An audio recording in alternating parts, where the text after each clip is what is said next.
I want to start with a shout out to a listener in Sweden, Henrik, who suggested this next guest. Thank you, Henrik. This is episode 175 with Fredrika Ek. It's a story about an around-the-world cycling adventure. I'm Paul Schmid, the host of The Pursuit Zone, a podcast that interviews explorers from around the globe to bring you their exciting stories. These are people that dream big, break out of their comfort zones, and take on ambitious pursuits. Let's start the show, and let me introduce my guest. She cycled away from her hometown of Sundsvall, Sweden in the early spring of 2015 with the goal to cycle around the world and to experience foreign lands and cultures. She wanted to overcome the personal challenges of riding into the ruthless headwinds, the freezing cold, the tormenting heat, and be able to say in the end, "Girl, you actually did it." But this bike ramble was also something bigger, a fundraiser in support of ActionAid, an organization defending the human rights of the world's most vulnerable girls and women. After 33 months, 51,000 kilometers, and 45 countries, she accomplished her mission, and you can learn more about it at thebikeramble.com. Fredrika Ek, welcome to the Pursuit Zone. Thank you, Paul. That's quite an introduction, isn't it? I'm happy to be here. Well, thank you for being here. It's quite an adventure, so we have a lot to talk about. I think we do. Let's get started. What were you doing before you began this big bike ride? It's funny because I'm still quite a young Swedish girl. I'm 27. And the last, I don't even know how many years of my life has been all about cycling adventures. So what actually happened beforehand?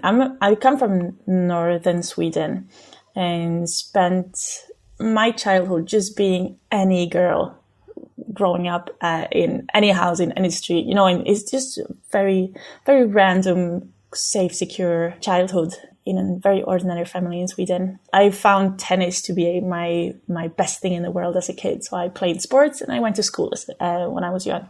My plan still as an late teenager was to finish what we call gymnasium or secondary high school in Sweden and continue on with my tennis, taking me to the States to enroll in some college overseas. And that was the plan. And then as 18, 19-year-old, I got an injury. I injured my wrist. And for a while, I was heading back and forth between rehab and trying to get this stupid wrist to actually take me through these competitions and quite heavy training that I was doing at the moment, like quite high level. But it didn't work out. So after I moved away from home as a 15-year-old, going to the south of Sweden just to take my tennis to whatever level I could get it to. And then the next step was always the States. And then somewhere along the line, that just didn't work out because my body didn't hold up. And I finally just ended up back in my parents' place in this random town again, Sundsvall in the woods. I think that was my struggles so far in my life, the biggest one, trying to find my new identity, I guess. And somewhere along the line, and now I'm just so overwhelmingly happy that this injury, that was the worst thing that ever happened to me, turned out to actually also be the best.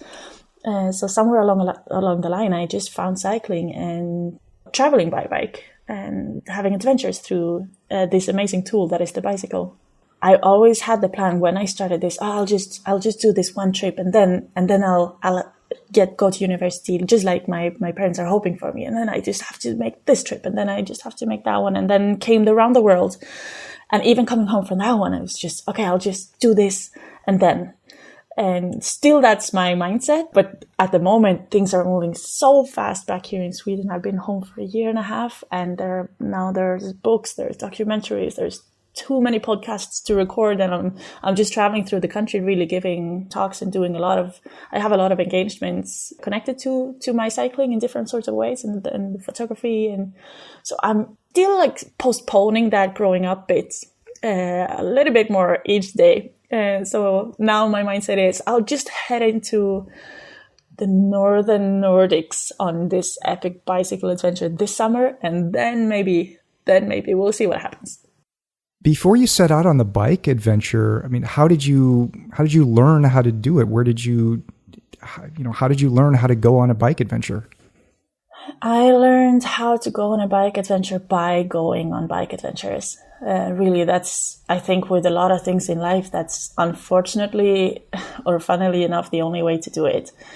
And what makes it easier when that thing that I happen to want to do is called adventures, is that by definition, it's supposed to be something new. It's supposed to be throwing yourself into the unknown in any sort of way, really. So that sort of gives you the easy way into really pushing your comfort zones in different ways. So I just started small. I mean, it wasn't my first bike adventure, my first big bike trip going around the world, obviously. The one before that was a 3-month crossing of Europe. And before that, it was a weekend in the woods of Sweden. And then before that, it was just an overnighter. And before that, it was a full day, you know? You can take quite big steps fast, but just start really small. People are searching internet or Googling on the ultimate packing list or whatever. And maybe that's a good starting point. But really, to find what you need to bring on a bike, you just need to head out on a bike and see what you're missing. And also see what you put in those bags that you're not using. So I really think that's the only way to do it. It's the funniest way to do it also. Tell me about your bike. Oh, my bike. It's a love story. Or it turned into one. It's objectively a piece of steel. It's a surly long-haul trucker. It's a classic model in the long-distance cycling world. But my bike specifically is, his name is Mr. Bike. I promise you, he's the best friend you could ever wish for on the road. It's funny because I'm really not a cyclist. So that thing of learning what you need or how to go about these things is really trial and error. And now I'm quite happy to know that I actually cycled around the world on a bike that's not even my own frame size. That was the level where I was on when I started, and then you really grow with the task. Most people, when they see my bike, they just look at it and say, "You went on that?" I mean, it's nothing special, because that's sort of it's just a typical bike you would see in any town from first look. But then it's really well equipped for some heavy duty adventure cycling. What did you have for your setup in terms of bags? Did you have bags on both front and back? Yes, I did. I'm going with, let's say, a very classical bike touring setup. So no trailer or anything like that. I have double racks back in the front, always with the Ortlieb setup. For me, there's just nothing that beats it, and I wouldn't want to risk going with anything but Ortlieb. So double panniers, front and back, and then just a big dry bag where I keep my sleeping kit, my tent, my sleeping bag on top, strapped on top of the back rack, and also obviously the small pack, like a handlebar bag where I keep most of my valuables, and that's the one bag that I always take off the bike as soon as I'm leaving it, so that doesn't really leave my body. Some bottles, and then what changes is more what's inside those bags, especially in terms of food and water, depending on where I am and the remoteness of the areas I'm traveling. It looks like you had some success getting some sponsorships. How did you find that process? It's that whole sponsoring thing is quite interesting, I think. Nowadays, I get really a lot of questions asked about sponsorships and financing of a trip of this sort. And really the only answer when you're starting off, and when I started off, is work. I was fortunate enough to get some support with some clothing, basically, before I left. But really, how I financed my trip is just like getting all those extra gigs as my job. I had double jobs the last year and a half, or when I was actually just saving up to get my budget together. So I'm going with savings from these like crap jobs in Sweden after my graduation. For me, really, especially looking back at it, the best way I feel, honestly, to go about it is like work those extra hours and get paid instead of spending those hours like sending emails to companies that like won't reply you. And especially because there is so much value in when you set off, you're free and you don't have any responsibility or any you don't own anything to anyone setting off. And I think really to get your own adventure in the way you want to have it, that's really, really important. And what makes it complicated is that now I'm sitting here 5 years later and I have a lot of sponsorships and I do a lot of different gigs with companies and with different brands, and I'm really enjoying it. Somehow this also now turning to a career for me where I can finally pay my rent using or showing some different logos in my different photos, for example. And that's just extremely fortunate. But the whole thing is that my channels and my platforms, they're big now and I get a lot of exposure. And for those companies, I'm the one doing them a favor and not the other way around. So I still have all my freedom to do just what I want. Which is just incredible. But I think starting off, it's really like, it's not the right focus to have. Just like use what you have, use what you need, and just get those extra pieces, just pay for them. Maybe you can ask in your local outdoor shop, whatever, if you can have a discount or something, but don't get like stuck in this mindset of that you would ever need sponsorship or that you would ever need these things to start, because that's just, it's just not right. Good advice. I wanted to say that I read through your blog before this interview, and your photographs are great. You took some amazing photographs. How did you find? Were you a good photographer when you started, or how was the learning process to improve your photography? Really, when I started off, I just had my phone in my pocket, and I barely knew where to find the camera function on it. So now, sitting here today, like photography it's a passion of mine and it's one of my best hobbies, and traveling alone is also really that one thing that every day I have so much fun spending time with myself and a camera. But that just grew on me while traveling. It's funny because I never told him this, but there is one moment I think in a specific day I spent in Osh, Kyrgyzstan. It's the second biggest city in the country, where I met a fellow bike traveler called Martijn Doolaard. He's Dutch and he takes the most amazing photographies. Like, you can find me on the bike ramble, but more than that, you can find him on Espiritu Libre. I've been traveling from my hometown in Sweden all the way through Europe, through Turkey, the Middle East, Central Asia. And then I met Martijn, who's doing the same thing from Amsterdam. And he just showed me some photos he'd taken along the road and some videos. I was so blown away looking at his laptop and seeing photos of my own memories in a way. And I was like, why don't I have that? Because I also met people like that, and I also had all of these experiences, but he had them captured in photos and in these just small ways. And I was really jealous at first. Like, oh, I wish I also could do this, because he was a photographer and I wasn't. I had my phone. And I was always just in the experience and had probably had this mindset before that if you're going to bring out a camera, you're going to ruin it. And then he sort of showed me the world where, no, a camera can actually enhance something, because your eyes open up in a whole different way and you look at the world and people in a whole different way and you look for beauty. So that was my inspiration, really, to take on photography at all. So I was first in Bangkok. I'd cycled to Thailand. That's where I actually bought my camera. So anyone who's scrolling back through all my feeds anywhere in the blog or whatever, you will really see it's like photographic journey also, where the first few months you will just see every other day there's a selfie from a tent or something. And then more and more I really started spending time with these cameras and getting my tripod and sort of learning again, trial and error. And the last year, probably a lot of my resting days, I just spent on YouTube, really searching for these channels, trying to learn how to use this new camera I had and to get creative with what I could do on the road. And really, it's all of these photos now. They were a huge part in me being able to make a living out of all of this. So apart from just being very happy that now I, like Martijn, also have a lot of my memories captured in some really, really nice frames, it's also opening up a lot of opportunity for me. So Fredrika, let's talk about the adventure and some of the countries that you've been through. And I think I want to skip Europe and let's start talking about once you get into, I don't know, where do you want to start? Turkey? Do you want to start in Iran? Well, it's up to you, but Turkey is a bike adventure heaven, so why not?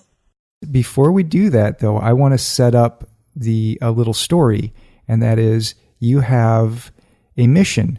You have been given a coin that you need to deliver to somebody down the road. Tell me about this coin, and where did you get the coin? This is funny. Thank you for reminding me of this story. I was cycling still in Europe. It was in March 2015 when I left my hometown, Sweden, Sundsvall, and slowly but surely I started making my way south through Europe, aiming for the Balkans. And I was cycling down the coast of Croatia. So beautiful. And I just had a few days of heavy, heavy rain, and I was starting to lose my morale a bit, I guess. So for the first time, I think after, I don't know how many months I've been on the road, I actually checked myself into a campsite. I always just roam free and try and find myself my own little spot. I was too cold and too lonely, I think, and too wet for too many days by now. So I actually just went to this campsite and I said, okay, they told me you could charge your phone and you can get a shower. I was like, let's do it. And first time I ever did something like that, I meet a guy named Jacques, and he's a Frenchman. And I mean, I was just starting off on my big dream of riding around the world, and I, by coincidence, in this small place, meet a guy who's actually already done it. He was on his way home, I think after, 6 years of cycling around the world, and he was going back to France. And we met, and I just picked his brain for hours and hours and hours, just trying to take in as much as I could from this man I had in front of me. And before leaving, the next morning we had breakfast, he just gave me a €1 coin. And he said, when you get to Iran, because I was quite nervous about Iran, and I asked him a lot about it. He said, when you get there, give this coin to Akbar. And obviously I was like, huh? What the hell are you saying? Just give this €1 coin to Akbar and tell him I'm waiting for him in Europe. So it turns out he's asking me to give this €1 coin to one specific man named Akbar in a huge town of Marand, which is just any city in this massive country that is Iran. And I obviously just shook my head like, what do you mean? How would I ever find Akbar? There has to also be how many thousand Akbars in just this town alone. And he just looked at me smiling like, don't worry, you don't have to find him. He'll find you. And it turns out this Akbar person, or this just amazing man, athlete in Marand, Iran, he's welcoming cyclists into town. He runs this like really tiny supermarket shop along the road in the entry of the town Marand, and he has a lot of friends driving trucks. So actually, for real, for years and years and years, he's had these friends roaming the roads in and out of Marand, and whenever they see a traveling cyclist, they will call Akbar and tell him that someone is on the way. So he'll just strut out to the road with a juice or with a Coca-Cola or something, and waiting for these people or this person to enter town, and just to give them a welcome to the country. And obviously he did the same for me. So Akbar found me months and months after I'd met Jacques, and he still has the coin. So I just love that story because the world is tiny. I mean, it's tiny and huge, and I love that. Did Akbar remember the Frenchman? He did, because he keeps what he does is that he will meet you on the road, and is just next to a few 100 meters from the supermarket. So he'll get you the juice and welcome you, have a chat, and obviously everyone's so hungry, you just head into the supermarket. And I mean, you think that, well, that's a good marketing strategy, isn't it? You bring hungry cyclists into the shop. I was really happy, so and I needed to do shopping anyway, so I just picked some stuff from the shelves, got whatever I needed for the coming day, go to the cashier where Akbar is waiting, put the stuff in front of him, and he just says, "You're welcome." He has, I think, 3 or 4 kids to support, but he refuses to take my money. He would take that €1 coin because it was a gift from Jacques, but he refused to let me pay for the food I picked out in the supermarket. And more than that, he refused to give for me to take those items like the tuna or whatever I got back on the shelves. No, it's a present for you. And instead, he made me write in this small guest book that he keeps, where every cyclist who's ever passed the town of Marand gets to put down their name and their photo if they want to. So surely enough, of course, like years back, he could find Jacques having passed there. So it's really, I just love it so much. What's it like cycling into Istanbul? It's mayhem. Really. How many millions of people live there? Is it 9, 10, 12? I don't know really. I think it's 12 million people living in the outskirts of Istanbul, compared to Sweden, where we have 10 million in total. So it just speaks for itself, I guess. And that was the first really, really metropolis that I ever cycled into. And traffic culture in Turkey is interesting in itself. So Istanbul traffic, that's next level for sure. What did you enjoy most about Turkey? Well, the chai, of course, the tea of Turkey. I think that's the ultimate symbol of Turkish culture and hospitality. Is that wherever you go, any given day, even during Ramadan, you'll just have people shout at you, chai, chai, chai. Stop for tea. Come on, sit down. Have a drink and a chat. If you want to, you can spend a lifetime in Turkey, just going from village to village, sitting down with the old men, having these tiny glasses of really strong tea with a lot of sugar in it. So it's just like, even though my Turkish was evolving slowly throughout the month and a half or whatever I was there, really from the first day you could spend a lot of time with people just sharing this glass of tea together. We have a lot of preconceptions about what it would be like for a solo woman or a girl to ride lonely through a country like Turkey, but it's just the best thing, I promise you. Fredrika, I'm always curious about women like yourselves that are traveling alone. And oftentimes when I read blogs from men, there's a lot of drinking involved. I would think that would be dangerous from your point of view. How do you drink, or how do you stay out of those situations? I mean, we take different risks, women and men, I guess. We could talk about that later if you want to, because one thing that I think is really a shame is that the general view is that going as a woman compared to going as a man only involves a lot more risk. And the millions of perks that we have are really not that much talked about. And it's a shame, because I think the result of that is that women overall were told since we're children that we can't really do anything. We can't, especially not alone, or especially not with the guarding hand of a man around us, which is just not true. But however, with the drinking part, I guess that is also really one of the perks going as a woman, because at least I've traveled 45 countries on 5 continents. So I've been around for sure. I haven't seen all cultures, but many. And a lot of them involves a lot of alcohol, and especially drinking alcohols with guests. And one thing that is nice is that I'm also invited to take part in these sort of situations, but I've never ever pushed and pressured into drinking more or keeping up, or I never have to sit down with officials to drink my way over a border, for example. I'm invited to when I want, but I'm not forced to. So that's really I think with the alcohol thing, that's definitely a risk for a lot of guys going. And for me, it can be really funny sitting down to have the gambe, to take the cheers with some Chinese industrial workers for breakfast if you want to in a desert sometimes. But it's really, me for myself, I'm not a big drinker ever, but it can really add to the experience sometimes. And I think overall it's man or woman, you're always assessing the people you're meeting. And if it feels good, well, sure. If I'm not comfortable with the situation, I'm not going to be there anyways. So when I am comfortable, usually also I would be comfortable having some alcohol. But generally, I like to have my head clear. Your father joined you in Turkey. What was that experience like to be cycling with your father?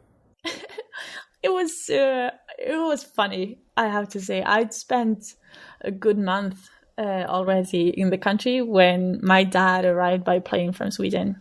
And we went like Eastern Anatolia together, Turkish Kurdistan, for a few days only. He cycled 3 days. And I think one thing that really struck me when he came was just seeing myself, I think, from sort of a new perspective, because you grow so fast with any task that you like get yourself, or set any situation you give yourself. And I mean, I started off incredibly naive, nervous, and insecure back home just a few months before. My dad is really well traveled. He traveled really a lot. He traveled in these regions. And still, when he came, it was so funny because I've always seen my dad. He's been like the person leading our family wherever we're traveling or whatever we're doing. It's like, okay, everyone's taking comfort in that dad knows what we're doing. Or at least he knows what he's doing, so you can just tag along. And then I saw him doing that behind me so obviously. And I could really see, well, what the heck? I'm actually... my Turkish is doing quite well now. And even like, I think just the way the interaction we had with each other. Also, like the Turkish men, they came to ask me before coming to ask my dad what we wanted to do and stuff like this. So that was really, really funny. And also I was really glad to have him join because he was struggling with those mountain passes and he was such a trooper. It was a good time. And I missed him, of course. So I was really happy to see him. Let's talk about Iran. How was your experience there? Life-changing, I would say, in one word. Iran is the one country that I've cycled to or through that people are most taken aback by if I mention it. And that's always, of course, based on preconceptions and truths that we have together in the Western world, where again that as a woman discussion comes up a lot. Really, in the 45 countries I've traveled through, I've met the most amazing people everywhere and anywhere, but nowhere in the world have I been as welcomed and as overwhelmingly taken care of as there. It was really, truly a life-changing experience. When you get to Turkmenistan, there's a quote here I picked from your blog. I want to read it. My mind was made up a long time ago. Turkmenistan could hit me with all the heat, wind, sand, and horrible roads it wanted. I was going to cycle this stupid desert, and that was it. I think you were talking about the Karakum Desert in Turkmenistan. Tell me about that. I mean, looking back at it, this was really the challenge that this was. A big part of it was just me not being able to plan my trip through Asia in a good way beforehand. Like we said before, how do you learn how to cycle around the world? Well, you do it. Some of these lessons are more comfortable than others. The Karakum or the Turkmeni one was not that for me. I ended up crossing the Karakum Desert from Iran to Uzbekistan in July, which meant in the end a top temperature of 51 degrees Celsius. The winds are always going in the same direction here. If you would stop, the feeling is that, well, I'm just going to fly backwards again to the border of Iran. And I did this solo, and it's a challenge definitely for anyone at any time. But I was 23. I had no idea what I did. And it was my first sandy desert that I ever saw in my life. So this was pushing it for sure. How many miles was that, or how many kilometers was that? The crossing I made is approximately 550 kilometers, which is a fair bit given that the only way for me getting into Turkmenistan to begin with, we all know North Korea is considered to be the most closed up country in the world. Not as many of us know that Turkmenistan is considered to be a close runner-up, let's say. And tourism really is not a thing. and you have to sort of sneak your way into the country. And I did it by getting one of these 5-day transit visas that are really there for truck drivers crossing the desert from Iran to Uzbekistan. And if you have a truck, 5 days to go those 550 kilometers in big headwinds, that's nothing. Or it's really enough. And doing it on a bike, however, in 45 to 50 degrees Celsius, it's a bit of a challenge. You lose half a day only for crossing the border with all of the controls that they're making on your stuff and yourself. So the visa you have is just a ticking time bomb from the moment you cross into the country. The headwind is a wall. So the distance in itself, it's all right compared to, let's say, the Sahara crossing I did later on, which was 2,000 kilometers. This is like a fourth of that. But the time pressure it's real. I want to talk a little bit more about some of the people that you've met. You mentioned Jacques, the Frenchman, and Akbar. But also, I was very curious about this German couple that you met, Karin and Fritz. And there's a quote I want to read here. The Shokdara Valley, where you guys were contemplating taking this route, and you said, "The more we looked into it, this alternative only seemed to become more and more intriguing compared to the others. There was one catch, though. No one ever really talks about this road, let alone decides to ride it." So tell me about this German couple and your travels with them. Karin and Fritz, they're really amazing. They became my great, great friends and extra parents, in a sense, way back in Central Asia. Together, we spent a full month cycling together. And never before or after did I ever spend as much time on the road with anyone as I did with them. And it was a weird match. I tend to be the youngest person out on the road, or I still did as I was here. And Karin and Fritz, they stand out for the opposite reason. When we went together, they had both turned 60 already. And they are just champions, slowly trucking along, doing their thing up in the mountains in Tajikistan, of all places in the world.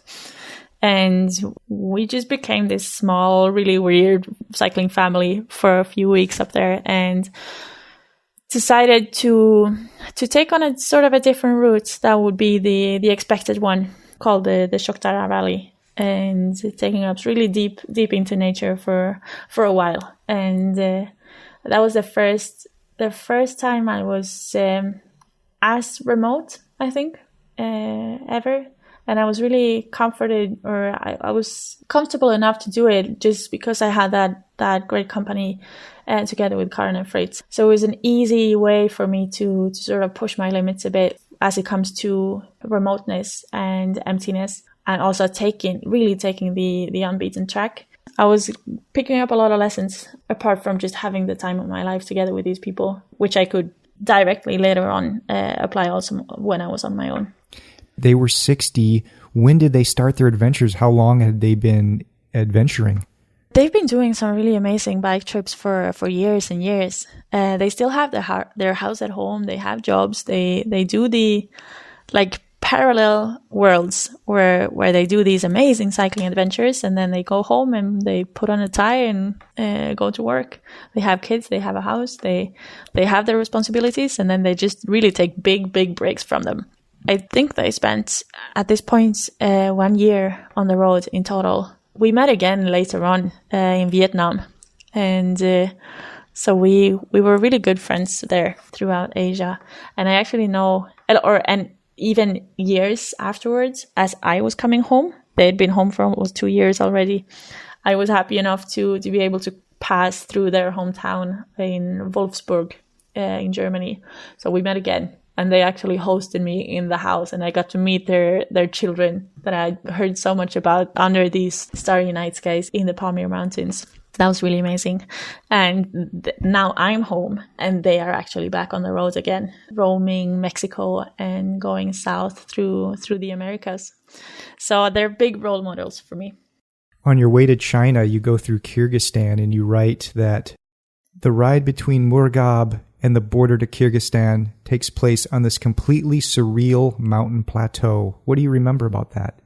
The ride from Murgab to the border of Kyrgyzstan, that takes place on the highest plateau in the Pamir Mountains. I mean, I grew up on 60 meters of altitude above sea level. I had zero real mountain references going here, and every pass that was higher than the one before was always like every single day I got a new highest point of my life. And it's just these environments when you've never seen like true, like brutal mountain environments before, these places just smack your head away each and every day, and every turn just gives you a new view to die for. And this plateau was something that I'd never experienced in my life. And you come to these passes. I think the highest one is getting almost up to 4,700 meters of altitude. And your breath is short, and you just soar up there because it's so beautiful. I want to take a little time and talk about China. I don't know what you want to talk about here, but I can just bullet point some items that I have in my notes. First, there was the Taklamakan Desert, 2 weeks and 1,500 kilometers. Somewhere along the way, you met a Chinese cyclist. I had to take this out of my notes because it was too big of a quote. But you were talking about yaks and eating, how yaks became such a daily part of your routine. And then I think you ended up getting into Tibet. And I want to hear about, what was that? Were you even supposed to be in Tibet? And what was that like? China, I could talk about China forever. I was 3 months in the country, and I came in from Kyrgyzstan. So I was crossing into northeastern China, which is really Uyghur province, and coming from the Taklamakan Desert, which is not as famous for us, but it's the second biggest sandy desert in the world after Sahara. So it's huge, and you just spend day in and day out riding and riding and riding, and you see yourself on the map not moving. And so I made huge distances here, and I'd spent a fair chunk of time on the road already, riding a lot. So I was strong at this point. I came down from the mountains, and you get the perks of again being on low altitude. Still, it's just endless roads straight ahead. And I remember that point of coming to my first turn, like actually making a turn for the first time in after riding straight off for 2 weeks, I think. So it becomes absurd, and you sort of lose grasp of distances and time, and still you're more connected to them than ever before. Because we're used to like taking planes over these stretches of road or these distances, and then you sort of you can really understand, okay, what is distance, and what is it for a human body to move from A to B, and you do it in the natural way. After the huge desert, I wanted to make my way over the Himalayas. So I was crossing the Tibetan plateau, and without actually crossing into geographical Tibet. It's quite interesting. Actual Tibet, like culturally and people-wise, it reaches way outside the geographical border.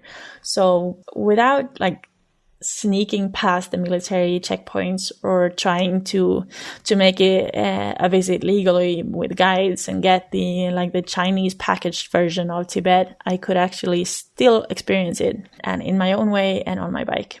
Well, the Tibetan plateau was just, again, I was coming higher up than I was ever before. I think the highest pass is, I can't remember the name of it, but it reaches just below 4,800 meters of altitude. And I was there sort of on the borderline of winter. So it was getting really cold, and I was stuffing my sleeping bag with every imaginable item, from water to batteries to food even, because everything was frozen each night or each morning as I woke up, and me too. These months were really, really something. I spent a lot of time on my own. And everything's just slowing down when you spend that much time in your head. And I finally came down to, I was crossing the Sichuan province, coming down to Yunnan, the southernmost province of China. where again, I crossed paths with some other European cyclists, and we had this crazy week together, just trying to avoid all the landslides that were suddenly in, because we were going from, or I was going from the highest mountains in the Himalayas straight down to jungle, basically. And you have these rice plateau environments and then you start having your palm trees, and there are elephants showing up, and then there's bananas everywhere, and you're just changing environments so fast. And really, in the Yunnan province, after already spending more than 2 months in the country, that was the first time we actually started hearing Chinese for the first time. Because this is a country with so many worlds inside it. And we talk about Chinese people, but it's not that. I mean, there are, I think, 50 different ethnicities in Yunnan alone. That's one province. In this country. So it was very eye-opening, I think, to get to spend as much time as I did there. And still I feel like I haven't seen anything of actual China, like the populated China, the industrial China, which all takes place on the East Coast. There's so many more countries to talk about. We don't have time. We need to fast forward through this. That's the thing. I know. Let's talk about Africa. After you come up through South America, you go over to Africa, you start in Togo. Tell me about your time going along the west coast of Africa and then ultimately up into the Sahara Desert and I think through into Morocco. It's funny, I've said this I think various times now and it's true, that after making the decision of starting this bike ride or heading out for these adventures to begin with, taking it to Africa, that's the single decision that I'm happiest to have made in my life. Because I wasn't supposed to go there. I mean, the first route I ever made and the one that I'd been plodding along for years, that was saying to me that from South America, I started in Ushuaia, the southernmost tip of South America. I was supposed to cross the continent and then head up to the States and make a coast-to-coast crossing before heading back to Europe and home. And somewhere along the road, I decided not to. I dream, really, trust me, to get to spend a lot of time on a bike in the States at one point. But somehow this trip for me turned out to be something different. It wasn't that much about cycling. It wasn't that much about logging kilometers, but it turned out to be more about expanding my reality. And I felt like I did that more in remote areas and in less developed countries and in the meeting with people that are not as fortunate as I am in a lot of ways. Also about expanding my own perception of what's possible and what's not. And I think we can all agree that the common perception of what is the best idea for a solo white girl on a bicycle, would that be to cross the United States or West Africa on it? And our common answer to that question is sort of what intrigued me to actually try on and take on West Africa, to see if and what is actually true in my first-hand experience of going there. That whole mindset is giving me so much. Sometimes it puts me into trouble. And in this given decision, it just gave and gave and gave. I'm so grateful to have spent the time I did in West Africa. Just from bureaucracy, really, I came into Togo by plane from Ecuador. And I just went west. So Togo, Ghana, to the Ivory Coast, to Guinea-Conakry, and crossing into Senegal finally. Gambia, Senegal again. Overwhelming months in some of the least developed countries and places in the world.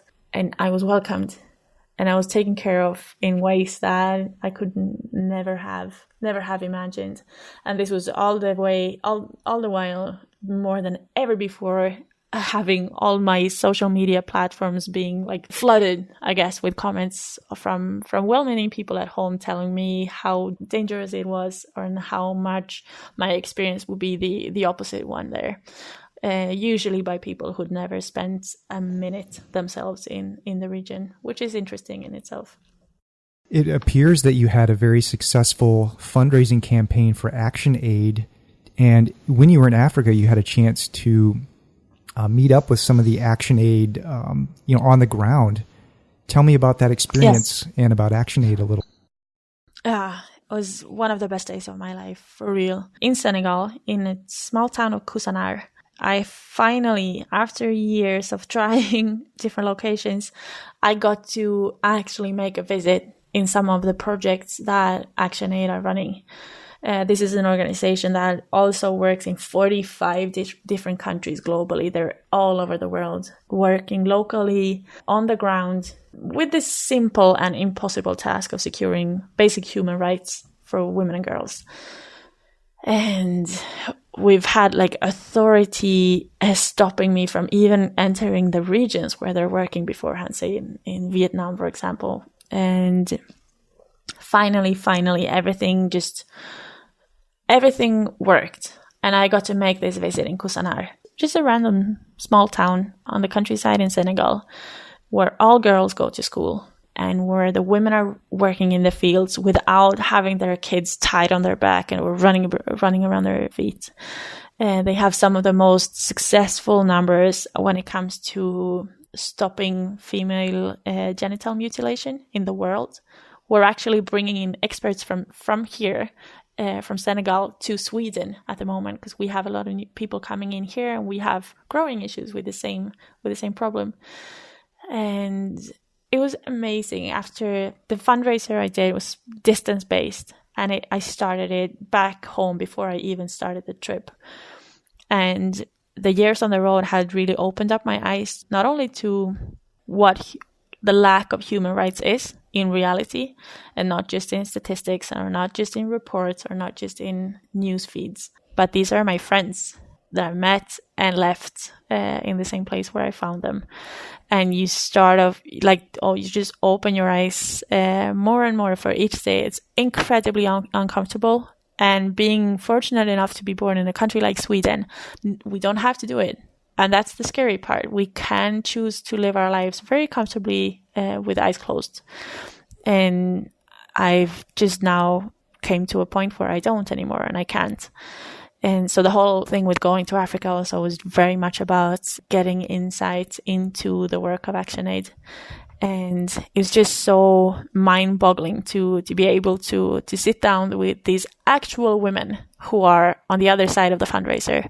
Not women like the people you're working for, because I've met those people for years, but these were actual women who could tell me with their own words, with the help of a translator, how their specific lives and how their children's lives have changed just with some small, simple tools funded by definition from the kilometers that I've been riding. They've drilled a well just outside the village, and it was really, really, really amazing to see. I had this one example, sit eye to eye with these women, and then knowing that there are so many different places in the world where the same things are happening, and depending on where they are, they face different challenges, and we work globally to make sure that the right actions are made in the right place for the right people. You want to make good long term. So more about giving acute aid to someone or delivering food or whatever that would be. It's about giving people the opportunity to build their own long-term solutions for the generations ahead. So that was incredibly inspiring for me. So you've been going around and giving presentations. In fact, one of the listeners from Sweden emailed me about you after he had seen one of your presentations. And I'm wondering, when you give a presentation, what message do you want the audience to take away? I think it's the same one, really, because it's such a privilege being able now to travel all over the country. I've been to a few different places out in Europe, invited to talk about my experiences on the road. And it's strange because usually, a lot of times I'm invited to these places as, Fredrika Ek, this European Adventurer of the Year. I've gotten a few awards since coming home, both in Sweden and in Europe. I'm called the European and Swedish Adventurer of the Year, the Fundraiser of the Year back home in Sweden. And that's so humbling in itself. But also it's opening up these opportunities where I'm invited to give a talk. There is the stereotypical storyline when any adventurer comes to give an inspirational talk to a company, let's say. And I'm not really about that. So instead of telling the stories of me climbing to the top of these mountain passes, or me fighting nature, or me, you know, bragging with all those days, or 1,000 days on the road, 50,000 kilometers pedaled, whatever. For me, this turned out to be something different. Yes, I set out for the challenge and I set out to hunt those most beautiful views in the world. But more than that, I got something else. And that is this simple encounter with life and reality and people around the world. And I'm getting awarded in Sweden for these adventures, where the only thing really I have been doing is getting small glimpses in everyday life in different places in the world. So yes, I'm washing my clothes in the melting water from some glacier somewhere, but next to me while doing it is a local woman doing the same thing. And yes, I'm climbing to the top of these mountain passes, but when I do so, I just meet whoever is living up there as I reach the top. And those small stories and these small insights in reality that I have been given on the road throughout these years is sort of what I want to pass on. And also just to keep shouting about how the world, it's as simple as it is, but we need to keep reminding ourselves that the world and the people of the world are good. I mean, there are obviously assholes everywhere, but the good thing is that they're really well spread out. They're here, they're at your place, and everywhere else, but they're few. And nowhere in the world, in my experiences, are there like more of them than anywhere else. So me, for example, yes, I go as a solo girl, unprotected, on a bicycle, alone, anywhere, and I'm welcomed. This is sort of the story. It's a story about trust, I guess, both in myself and my own capabilities, but also what happens when you put your life literally in the hands of others, in strangers. And especially in Europe now, we have a lot of people fleeing for their lives, coming from different parts of the world to us, putting their life in our hands. And it's up to us now. We have everything we need. We have the possibility to help these people. And so it's just up to us what we choose to do when we're those strangers. Fredrika, what's next for you? Actually, I'm packing my bags today. Sitting down by the computer, getting my kit list ready, because this summer I'm going cycling again. I made my last presentation, it was just 3 days ago this week. My summer holiday is just kicking off. And I've decided to take a few months and now just packing up my bike, doing the thing I love the most in the world. So with a small kitchen, my tent, my bike, I'm just headed north and decided to take on the Northern Nordics this summer, because I've been chasing views all over the world, but not really back home. So I'm about to discover my own small slice, going through the Northern Norway, Finland, and Sweden. And I'm just so excited to get outside. And you still have the long haul trucker? I do have the long haul trucker, but actually this time I'm packing light. I have actually it's not even mine. I borrowed it from someone. So I have a specialized disc. What's it called? A tarmac disc comp.